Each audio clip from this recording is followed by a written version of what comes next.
اما بعد فاعوذ باللہ من الشیطان الرجیم بسم اللہ الرحمن الرحیم۔ حضور اقدس صلی اللہ علیہ وسلم نے کچھ اعمال صدقہ جاریہ قرار دیے ہیں، اور آپ علیہ الصلوۃ والسلام نے فرمایا کہ ایک حد تک تو انسان کو نیکیوں کا ثواب ملتا ہے جب وہ زندہ ہوتا ہے، خود محنت کرتا ہے۔ اب وہ نماز پڑھتا ہے تو اس کے نامہ اعمال میں چلے جاتے ہیں نیکیاں، روزہ رکھتا ہے اس کے نامہ اعمال میں داخل ہو جاتی ہیں، کوئی بھی خیر کا کام کرتا ہے۔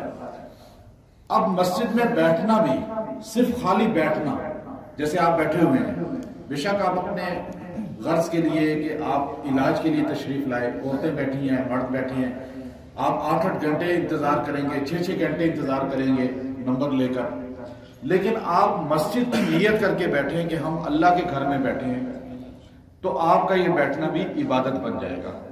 یہ اعمال ساری نیکیوں میں داخل ہو جاتے ہیں۔ لیکن جب انسان دنیا سے رخصت ہوتا ہے، فوت ہوتا ہے، تو اس کا نامہ اعمال بند ہو جاتا ہے، بالکل بند۔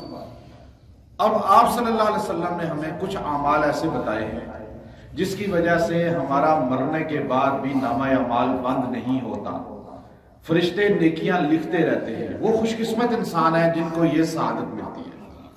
آج میں آپ کو ایک وظیفہ ایسا بتاؤں گا جس کو امام غزالی رحمۃ اللہ علیہ نقل فرمایا کہ جو آدمی اس مختصر سے 3 کلمات کو ادا کر لے گا وہ مرنے کے بعد بھی اپنا نامہ اعمال جاری رکھے گا۔ وہ قبر میں لیٹا ہوگا، بے شک اس کا جسم قبر میں کیڑے کھا کر ختم کر چکے ہوں گے، وہاں 100 قبریں مزید بن چکی ہوں گی، لیکن اس کے نامہ اعمال میں نیکیاں جاری اور ساری ہوں گی، نیکیاں ختم نہیں ہوں گی اس سے۔ وہ اتنے مختصر کلمات میں انشاءاللہ آپ کو آگے بتاؤں گا۔ صدقہ جاریہ کیا چیز ہے؟ آپ صلی اللہ علیہ وسلم نے فرمایا، ایک آدمی نے نہر کھدوا دی، ملکہ زبیدہ نے نہر کھدوائی، عراق سے مدینہ تک، مکہ تک، مدینہ تک پانی پہنچایا۔ آج بھی نہر زبیدہ موجود ہے، اور اس نے ایسا نیکی کام کیا کہ جب ملکہ زبیدہ نے سارے انجینئر بلا لیے، انہوں نے کہا جی کیسے وہاں پانی پہنچے گا؟ اس نے کہا میں حج پہ گئی، میں نے دیکھا پانی ملتا نہیں تھا، اس زمانے کی بات ہے، اور مکہ مدینہ والے پانی کو ترس رہے ہیں۔ اس نے کہا نہیں، میری زندگی کا فائدہ تب ہے جب میں بادشاہ وقت کی بیوی ہوں لیکن میرا پیسہ اللہ کی مخلوق پہ لگ جائے گا۔ وہ عورت آج 1000 سال سے زیادہ عرصہ گزر گیا ہے، لیکن اس کا ذکر مسجد میں اللہ کروا رہا ہے، کیونکہ اس نے کام ایسا کیا۔ جب اس نے کئی مہینوں میں انجینئر لگائے، مزدور لگائے، مستری لگائے، سارے معمار لگ گئے، اور آخر میں جب اس کو بل پیش کیا، وہ دجلہ کے کنارے بیٹھی تھی اپنے لان میں، تو اس کو کہا جی انجینئر نے آ کر کہ یہ آپ کا بل ہے، اتنے لاکھوں درہم جو آپ نے نہر زبیدہ کھدوائی ہے۔ تو اس نے پڑھا بھی نہیں، اس نے کہا اپنے خزانچی کو پیسے دے دو ان کو، اور اس بل کو یوں پھاڑا اور پھاڑ کر دریا میں پھینکتے ہوئے فرمایا ترکنا الحساب الی یوم الحساب، میں نے آج کا حساب اللہ کے دن، حساب والے دن کے لیے چھوڑ دیا۔ میں حساب ان سے نہیں کرتی، وہ مجھ سے حساب نہیں کرے گا۔ اور بعد میں حضرت سفیان ثوری رحمۃ اللہ علیہ نے فرمایا کہ اللہ نے اس کو اس پر مغفرت فرما دی کہ جب اس کو خواب میں دیکھا تو پوچھا تو جو جنت میں گھوم رہی ہے تیرے ساتھ کیا ہوا؟ کہا وہ پہلی کدال جو میں نے پانی کے لیے یوں ضرب لگوائی تھی، دعا کروائی تھی، وہ مزدور نے جب کدال ماری اسی وقت اللہ نے میری مغفرت کر دی۔ اب نیت کا فرق ہے نا، مسافر خانہ، یتیم خانہ، مدرسہ، مسجد بنا دیں، یہ ایسی صدقے مساجد جو کہ خاص طور پہ عصر حاضر میں اور قدیم میں اور بعد میں بھی آپ دیکھیں، یہ واحد وہ جگہ ہوتی ہیں جو عبادت ہی کے لیے ہوتی ہیں۔ یہاں کوئی انسان مسجد بنی ہے تو مسجد ہی رہے گی قیامت تک۔ ہارون الرشید رحمۃ اللہ علیہ نے ایک بار سوچا کہ میں ایک ایسی مسجد بناؤں گا کہ اس میں کسی کا 1 روپیہ بھی نہ لگے، سارا میرا پیسہ لگے گا۔ اس نے ٹھیکیدار کو کہا اس میں کسی سے چندہ نہیں لینا، پیسہ لگتا گیا لگتا گیا لگتا گیا لگتا گیا۔ ایک دن خواب میں دیکھتا ہے کہ مسجد اینڈ پر تھی، آخر مراحل میں تھی، خواب میں دیکھا کہ ہارون الرشید کہتا ہے کہ عالی شان محل ہے، خوبصورت، تو جنت میں، تو میں دیکھ رہا تھا تو میں نے پوچھا کہ یہ محل جو ہے اتنا خوبصورت کس کا ہے؟ کہا یہ بادشاہ ہارون کا ہے۔ کہا کس وجہ سے؟ کہا اس نے اللہ کا گھر زمین پہ بنایا، اللہ نے اس کا گھر یہاں جنت میں بنوا دیا۔ بن اللہ مسجد فی الدنیا، جو دنیا میں مسجد بناتا ہے اللہ اس کا، بن اللہ فی البیت جنہ، اللہ تعالیٰ اس کا جنت میں گھر بنوا دیتے ہیں۔ اب اس نے زمین پر مسجد بنائی، اب یہ حضور نے فرمایا گھونسلے جتنا، ایک اتنا چڑیا کا گھونسلہ ہوتا ہے، اتنی تم زمین میں ایک اینٹ یعنی لگا دو مسجد کی تو اللہ تمہیں اس پر بھی جنت میں محل بنوا دے گا۔ اب ہارون الرشید نے کہا یہ اتنا عالیشان محل میں نے کروڑوں روپیہ لگایا، تو اس وجہ سے کہا یہ اس کے سامنے بالکل اس جیسا ہی عالیشان محل کس کا ہے؟ کہا یہ ایک آدمی ہے، غریب ہے، مزدور ہے، اس نے مزدوری کی، ایک اینٹ وہ اینٹ لا کے اس مسجد کی اینٹوں پہ رکھ دی، اللہ نے اس کو بھی ایک اینٹ کی وجہ سے ویسا محل دے دیا۔ اس نے کہا اس کو بھی ایسا محل دے دیا، اس نے پیسہ صرف ایک اینٹ لگائی۔ تو خواب میں فرشتے نے کہا جس کی جتنی استطاعت ہوتی ہے اللہ اس کو اس کے بقدر ثواب عطا فرماتا ہے۔ مزدور کی ایک اینٹ استطاعت تھی اور بادشاہ کی 1 کروڑ روپیہ استطاعت تھی۔ اب آپ دیکھیے اللہ نے دونوں کو، ہارون الرشید ابھی ہمیں نظر نہیں آتا، یہاں ہم جو خرچ کرتے ہیں، سگریٹ پہ خرچ کرتے ہیں، نسوار پہ خرچ کرتے ہیں، مہمانوں پہ خرچ کر دیتے ہیں، شادیوں پہ خرچ کر دیتے ہیں، ان جگہوں خرچ کرتے ہیں جہاں ہمیں نمود و نمائش نظر آتی ہے، لیکن وہ ضائع ہو جاتا ہے۔ آپ نے کل کتنے پیسے کھا لیے، اپنے گھر پہ کتنے لگا دیے، آج آپ کو یاد ہی نہیں ہوگا اور ضائع ہو گیا۔ لیکن ایک وہ ہے جو بغیر دیکھے، شادیوں میں تو رشتہ دار دیکھیں گے، برادری دیکھے گی، وہ دیکھے گا۔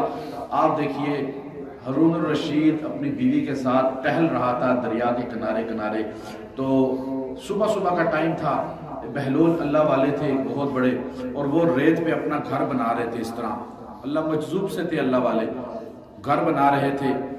تو بادشاہ آگے تھا، بادشاہ نے اس کے پاس جا کر پوچھا کہ بھائی آپ کیا کر رہے ہیں؟ کہا میں اس میں محل بنا رہا ہوں۔ کہا یہ کس کا گھر ہے؟ کہا یہ وہ محل ہے جو اس کو خریدے گا مجھ سے، میں دعا کروں گا اللہ اس کو جنت کا محل عطا کرے۔ بادشاہ نے کہا اس کی قیمت کیا ہے؟ کہا 1 روپیہ ہے۔ ہنسا، ایک تو ریت کا محل، دوسرا 1 روپیہ، ہنس کے آگے چلا گیا۔ پیچھے ملکہ بالکل آ رہی تھی اور بادشاہ کے پیچھے ملکہ تھی، وہ قریب آئی، ملکہ زبیدہ نے آ کر پوچھا بہلول یہ کیا ہے؟ کہا گھر بنا رہا ہوں، جو یہ گھر خریدے گا اسے جنت کا گھر ملے گا، میں دعا کروں گا۔ بادشاہ کی بصیرت تھی، بادشاہ اللہ والا تھا، لیکن اس نے مذاق سمجھا، جیسے آج ہم دنیا میں نیکی کاموں کو مذاق سمجھتے ہیں۔ لیکن ملکہ جو تھی وہ بصیرت والی تھی، اس نے کہا کہ چلو شاید یہ دعا بھی میرے کام آ جائے۔ اب آپ لوگ آئے ہیں پریشان، بے شک آپ اپنے، لیکن آپ لوگوں کی کسی کی دعا ہمارے لیے بھی کارگر ثابت ہو سکتی ہے نجات کی، کیونکہ مشکلات تو کون حل کرتا ہے؟ اللہ کے علاوہ۔ لیکن انسان کے کام آتا ہے۔ حضور علیہ السلام نے فرمایا جو کسی کی خدمت کے لیے، اس کی داد رسی کرنے کے لیے کوشش کرتا ہے، خالی کوشش پہ 73 رحمتیں اس انسان کو ملتی ہیں۔ ہم ایک دوسرے کی کوشش کیا کریں، نیکی کو حقیر نہ سمجھیں، کسی نیکی کو بھی۔ اب وہ ملکہ نے کہا اچھا فوراً مجھے جو ہے یہ بیچو، یہ میرے سے پیسے لو اور دعا کرو کہ مجھے ایسا محل جنت میں ملے۔ اس نے ہاتھ اٹھائے، اب وہ دعا کس وقت بھی قبول ہو سکتی ہے، وہ دعا قبول ہو گئی اس کے ہاتھ میں۔ اللہ رب العزت نے رات کو ہارون الرشید کو دکھایا کہ آدھی رات کو خواب دیکھتا ہے کہ جنت میں خوبصورت ترین محل ہے، اور محل کے دروازے اور سونے کے اور چاندی کی کھڑکیاں، پردے لٹک رہے ہیں، فانوس لٹک رہے ہیں۔ اب وہ عالیشان خوبصورت محل دیکھ کر، کئی ایکڑوں میں محل ہے، اور دربان اور ساری رہنائیاں دیکھ کر اس نے داخل ہونے کی کوشش کی۔ ایک دم فرشتے نے روک دیا، اس نے کہا یہ تیرا محل نہیں۔ کہا میں بادشاہ ہوں۔ کہا بادشاہ زمین کا ہے، لیکن یہ محل جو ہے زبیدہ ملکہ کا ہے۔ اس نے کہا وہ میری بیوی ہے۔ کہا بیوی دنیا میں آپ اس کا حصے دار بن سکتے ہیں، یہاں سے وہ داخل ہو سکتی ہے۔ کہا یہ محل اسے ملا کیسے؟ کہا ایک اللہ والے نے اس کو اس کی دعا کی اور اس سے سودا کیا، بہلول نام ہے ان کا۔ بادشاہ کی آنکھ کھلی تو پریشان ہو گیا، آنکھوں سے دیکھ لیا نا، اٹھا، کہتا ہے بیوی کو چلو نماز کے بعد ابھی واک پہ چلیں۔ اب وہ جائے اس طرف دریا کے کنارے، وہ اللہ والے وہیں بیٹھے ہوئے اسی طرح جو ہے بنا رہے ہیں۔ بادشاہ تیزی سے دوڑتا دوڑتا اس کے پاس پہنچ گیا، کہنے لگا بہلول یہ گھر بنا رہے ہو، بیچو گے؟ کہا بیچوں گا۔ کہ پیسے بتاؤ اس کے، جو جیب میں ہاتھ ڈالا، وہی کل والے ریٹ ہوگا۔ بہلول نے کہا کہ اس کا ریٹ اب تم نہیں دے سکتے۔ کہا آپ بتاؤ تو صحیح۔ کہا اس کی جو قیمت ہے وہ تیری ساری سلطنت ہے، اپنی سلطنت مجھے دے دے۔ اس نے کہا کل تو 1 روپیہ تھا۔ کہا کل تم نے دیکھا بھی تو نہیں تھا، آج دیکھ کر بھی تو آ رہے ہو۔ دیکھے ہوئے سودے آج ہو رہے ہیں، ہم دیکھے ہوئے سودے کرنا چاہتے ہیں۔ اللہ کے گھروں میں، دین کے کاموں میں ہم دیکھنا چاہتے ہیں، لوگ دیکھیں، لوگ نمود و نمائش کریں، ہماری آواہ ہو، 1000 بندے کو پتہ چلے کہ چودھری صاحب نے، خان صاحب نے، ملک صاحب نے، فلاں نے خرچہ کیا مسجد میں۔ یہ وہ چیزیں ہیں جو آنکھوں دیکھے ہم چاہتے ہیں، لیکن یہ بنا دیکھے جو سودے ہیں اصل ان کا صلہ ملتا ہے۔ اس لیے اللہ کے گھروں پہ خرچ کریں، مساجد پہ 1 اینٹ دے دیں، 100 اینٹیں دے دیں، 1 سیمنٹ کی بوری دے دیں، آپ کا انشاءاللہ ایک پہ بھی نجات کا ذریعہ بن جائے۔ اور وہ وظیفہ آپ کو 3 کلمات، اب خواتین بھی سن لیں غور سے، یہ 3 کلمات جو روزانہ پڑھے گا اللہ اس کے مرنے کے بعد بھی اس کی نیکیاں جاری رکھے گا۔ ایسا کوئی نہ کوئی وسیلہ بنا دے گا کہ وہ مر گیا لیکن زندگی میں اللہ اس سے ایسا کام لے لے گا کہ اس کا صدقہ جاریہ ہوگا۔